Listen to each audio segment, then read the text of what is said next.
أَلَمْ تَرَ إِلَى الَّذِينَ تَوَلَّوْا قَوْمًا غَضِبَ اللَّهُ عَلَيْهِمْ مَا هُمْ مِنكُمْ وَلَا مِنْهُمْ وَيَحْلِفُونَ عَلَى الْكَذِبِ وَهُمْ يَعْلَمُونَ أَعَدَّ اللَّهُ لَهُمْ عَذَابًا شَدِيدًا إِنَّهُمْ سَاءَ مَا كَانُوا يَعْمَلُونَ۔ کیا تم نے دیکھا نہیں ان لوگوں کو جنہوں نے دوست بنایا ہے ایک ایسے گروہ کو جو اللہ کا مغضوب ہے؟ وہ نہ تمہارے ہیں نہ ان کے، اور وہ جان بوجھ کر جھوٹی بات پر قسمیں کھاتے ہیں۔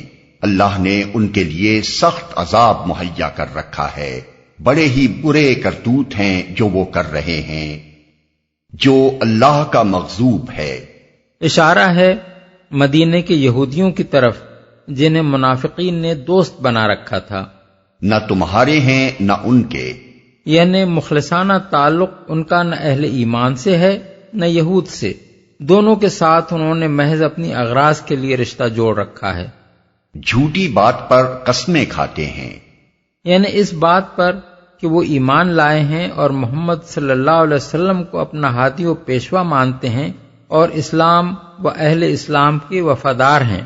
اتخذوا ایمانہم جنة فصدوا عن سبیل اللہ فلہم عذاب مہین۔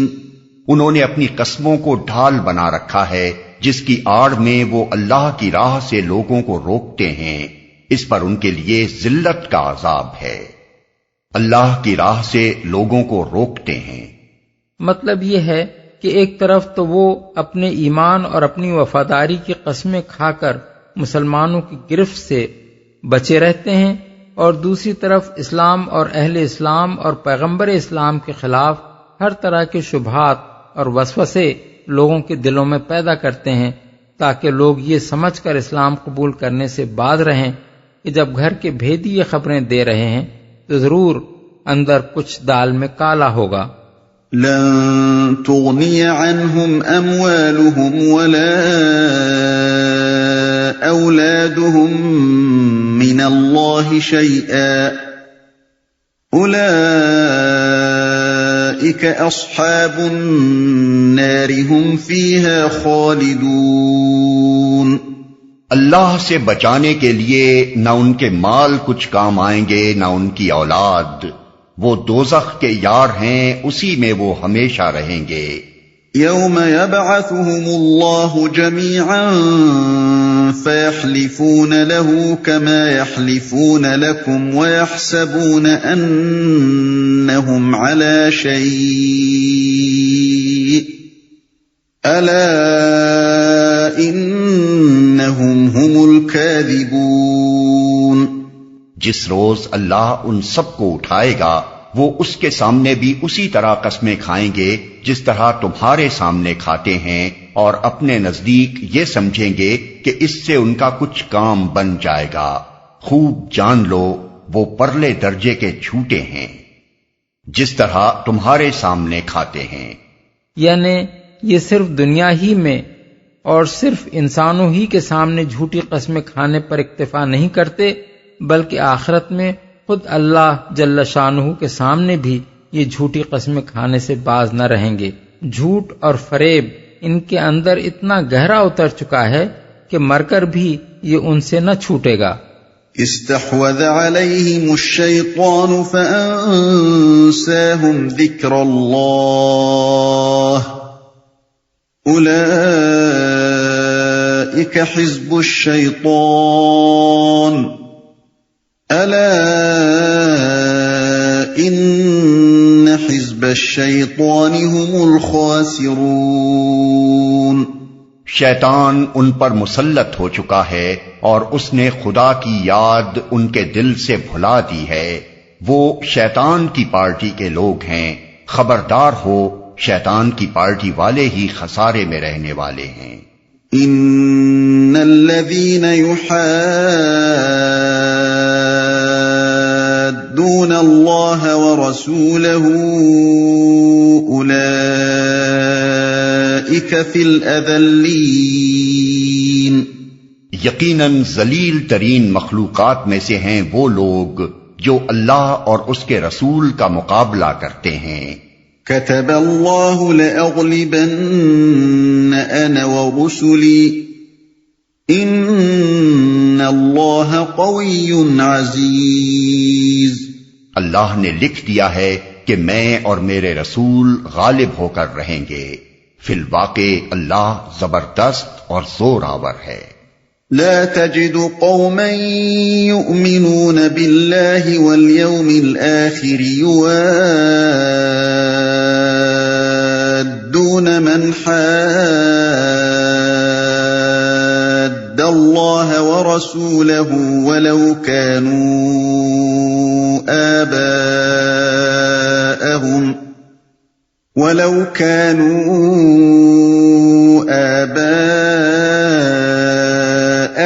أو أبناءهم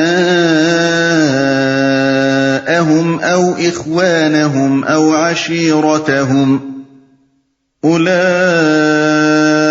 كتب في قلوبهم الإيمان وأيدهم بروح منه ويدخلهم جنات تجري من تحتها الأنهار خالدين فيها رضي الله عنهم ورضوا عنه أولئك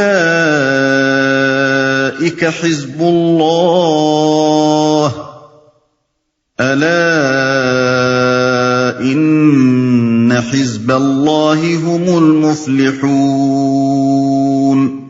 تم کبھی یہ نہ پاؤ گے کہ جو لوگ اللہ اور آخرت پر ایمان رکھنے والے ہیں وہ ان لوگوں سے محبت کرتے ہوں جنہوں نے اللہ اور اس کے رسول کی مخالفت کی ہے، خواہ وہ ان کے باپ ہوں یا ان کے بیٹے یا ان کے بھائی یا ان کے اہل خاندان۔ یہ وہ لوگ ہیں جن کے دلوں میں اللہ نے ایمان ثبت کر دیا ہے اور اپنی طرف سے ایک روح عطا کر کے ان کو قوت بخشی ہے۔ وہ ان کو ایسی جنتوں میں داخل کرے گا جن کے نیچے نہریں بہتی ہوں گی، ان میں وہ ہمیشہ رہیں گے۔ اللہ ان سے راضی ہوا اور وہ اللہ سے راضی ہوئے۔ وہ اللہ کی پارٹی کے لوگ ہیں، خبردار رہو، اللہ کی پارٹی والے ہی فلاح پانے والے ہیں۔ یا ان کے بھائی یا ان کے اہل خاندان۔ اس آیت میں دو باتیں ارشاد ہوئی ہیں، ایک بات اصولی ہے اور دوسری امر واقعی کا بیان۔ اصولی بات یہ فرمائی گئی ہے کہ دین حق پر ایمان اور اعدائے دین کی محبت دو بالکل متضاد چیزیں ہیں جن کا ایک جگہ اجتماع کسی طرح قابل تصور نہیں ہے۔ یہ بات قطعی ناممکن ہے کہ ایمان اور دشمنان خدا و رسول کی محبت ایک دل میں جمع ہو جائیں، بالکل اسی طرح جیسے ایک آدمی کے دل میں اپنی ذات کی محبت اور اپنے دشمن کی محبت بیک وقت جمع نہیں ہو سکتی۔ لہذا اگر تم کسی شخص کو دیکھو کہ وہ ایمان کا دعویٰ بھی کرتا ہے اور ساتھ ساتھ اس نے ایسے لوگوں سے محبت کا رشتہ بھی جوڑ رکھا ہے جو اسلام کے مخالف ہیں، تو یہ غلط فہمی تمہیں ہرگز لاحق نہ ہونی چاہیے کہ شاید وہ اپنی اس روش کے باوجود ایمان کے دعوے میں سچا ہو۔ اسی طرح جن لوگوں نے اسلام اور مخالفین اسلام سے بیک وقت رشتہ جوڑ رکھا ہے وہ خود بھی اپنی پوزیشن پر اچھی طرح غور کر لیں کہ وہ فی الواقع کیا ہیں، مومن ہیں یا منافق، اور فی الواقع کیا ہونا چاہتے ہیں، مومن بن کر رہنا چاہتے ہیں یا منافق۔ اگر ان کے اندر کچھ بھی راست بازی موجود ہے اور وہ کچھ بھی یہ احساس اپنے اندر رکھتے ہیں کہ اخلاقی حیثیت سے منافقت انسان کے لیے ذلیل ترین رویہ ہے، تو انہیں بیک وقت دو کشتیوں میں سوار ہونے کی کوشش چھوڑ دینی چاہیے۔ ایمان تو ان سے دو ٹوک فیصلہ چاہتا ہے، مومن رہنا چاہتے ہیں تو ہر اس رشتے اور تعلق کو قربان کر دیں جو اسلام کے ساتھ ان کے تعلق سے متصادم ہوتا ہو۔ اسلام کے رشتے سے کسی اور رشتے کو عزیز تر رکھتے ہیں تو بہتر ہے کہ ایمان کا جھوٹا دعویٰ چھوڑ دیں۔ یہ تو ہے اصولی بات، مگر اللہ تعالیٰ نے یہاں صرف اصول بیان کرنے پر اکتفا نہیں فرمایا ہے بلکہ اس امر واقعی کو بھی مدعیان ایمان کے سامنے نمونے کے طور پر پیش فرما دیا ہے کہ جو لوگ سچے مومن تھے انہوں نے فی الواقع سب کی آنکھوں کے سامنے تمام ان رشتوں کو کاٹ پھینکا جو اللہ کے دین کے ساتھ ان کے تعلق میں حائل ہوئے۔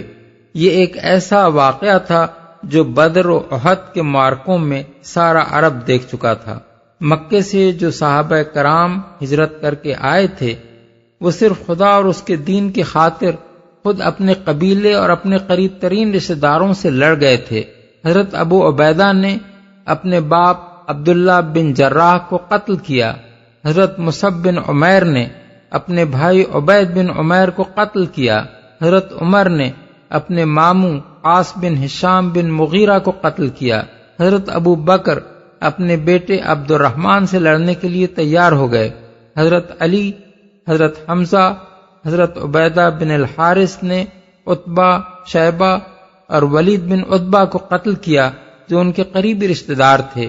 حضرت عمر نے اسیران جنگ بدر کے معاملے میں رسول اللہ صلی اللہ علیہ وسلم سے عرض کیا کہ ان سب کو قتل کر دیا جائے اور ہم میں سے ہر ایک اپنے رشتہ دار کو قتل کرے۔ اسی جنگ بدر میں حضرت مصعب بن عمیر کے سگے بھائی ابو عزیز بن عمیر کو ایک انصاری پکڑ کر باندھ رہا تھا۔ حضرت مصعب نے دیکھا تو پکار کر کہا، ذرا مضبوط باندھنا، اس کی ماں بڑی مالدار ہے، اس کی رہائی کے لیے وہ تمہیں بہت سا فدیہ دے گی۔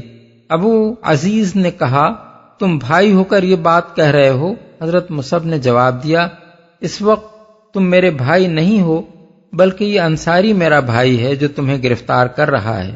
اسی جنگ بدر میں خود نبی صلی اللہ علیہ وسلم کے داماد ابو العاص گرفتار ہو کر آئے اور ان کے ساتھ رسول کی دامادی کی بنا پر قطعاً کوئی امتیازی سلوک نہ کیا گیا جو دوسرے قیدیوں سے کچھ بھی مختلف ہوتا۔ اس طرح عالم واقعہ میں دنیا کو یہ دکھایا جا چکا تھا کہ مخلص مسلمان کیسے ہوتے ہیں اور اللہ اور اس کے دین کے ساتھ ان کا تعلق کیسا ہوا کرتا ہے۔ دیلمی نے حضرت معاذ کی روایت سے رسول اللہ صلی اللہ علیہ وسلم کی یہ دعا نقل کی ہے کہ اللہم لا تجعل لفاجر وفی روایت لفاسق علی یدن ولا نعمت فیعدہ قلبی فانی وجدت فیما اوحیت الی لا تجد قوما یؤمنون باللہ والیوم الآخر یعادون من حاد اللہ ورسولہ، یعنی خدایا کسی فاجر اور ایک روایت میں فاسق کا میرے اوپر کوئی احسان نہ ہونے دے کہ میرے دل میں اس کے لیے کوئی محبت پیدا ہو، کیونکہ تیری نازل کردہ وحی میں یہ بات بھی میں نے پائی ہے کہ اللہ اور یوم آخر پر ایمان رکھنے والوں کو تم اللہ اور رسول کے مخالفوں سے محبت کرتے نہ پاؤ گے۔